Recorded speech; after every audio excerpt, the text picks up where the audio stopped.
மோகன்லால் நடிப்பில் பிருத்திவிராஜ் இயக்கத்தில் வெளிவந்த லூசிபர் முதல் பாகம் வெற்றியடைந்த நிலையில் அதன் இரண்டாம் பாகமான எம்புரானும் பெரும் வெற்றி பெற்றுள்ளது. இந்த படத்தில் இடம்பெற்ற சில காட்சிகள் சர்ச்சையை ஏற்படுத்துவதாக குற்றச்சாட்டுகள் எழுந்த நிலையில் 3 நிமிட காட்சிகள் நீக்கப்பட்டுள்ளன. தற்போது இந்த படத்தை தயாரித்த கோகுலம் நிறுவனத்தில் அமலாக்கத்துறை சோதனை நடத்தி வருகிறது.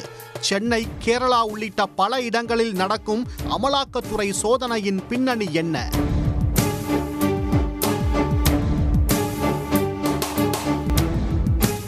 கேரளாவைச் சேர்ந்த கோகுலம் கோபாலன் என்பவர் தொடங்கிய ஸ்ரீ கோகுலம் சிட்ஸ் மற்றும் ஃபைனான்ஸ் நிறுவனம் தமிழ்நாடு, கேரளா மற்றும் கர்நாடகாவில் நூற்றுக்கணக்கான கிளைகளுடன் பல ஆண்டுகளாக செயல்பட்டு வருகிறது.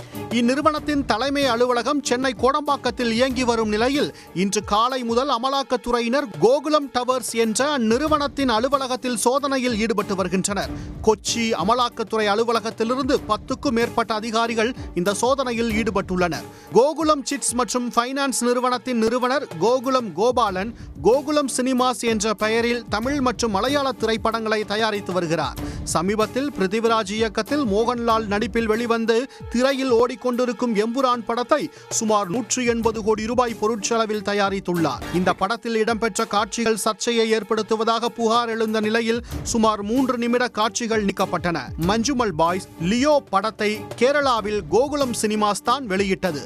மேலும் தமிழ்நாட்டில் பெரிய நடிகர்களின் படங்களை வாங்கி கேரளாவில் வெளியிடுவதை கோகுலம் சினிமா செய்து வருகிறது. அது மட்டுமல்லாமல் கட்டுமானத்துறை உள்ளிட்ட பல்வேறு தொழில்களிலும் இந்நிறுவனம் ஈடுபட்டுள்ளது.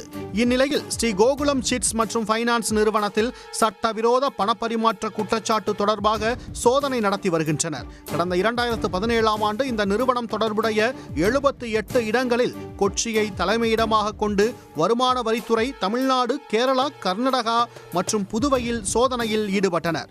அப்போது சுமார் 1107 கோடி ரூபாயை இந்நிறுவனம் மறைத்திருப்பதாக வருமான வரித்துறை குற்றம் சாட்டியது.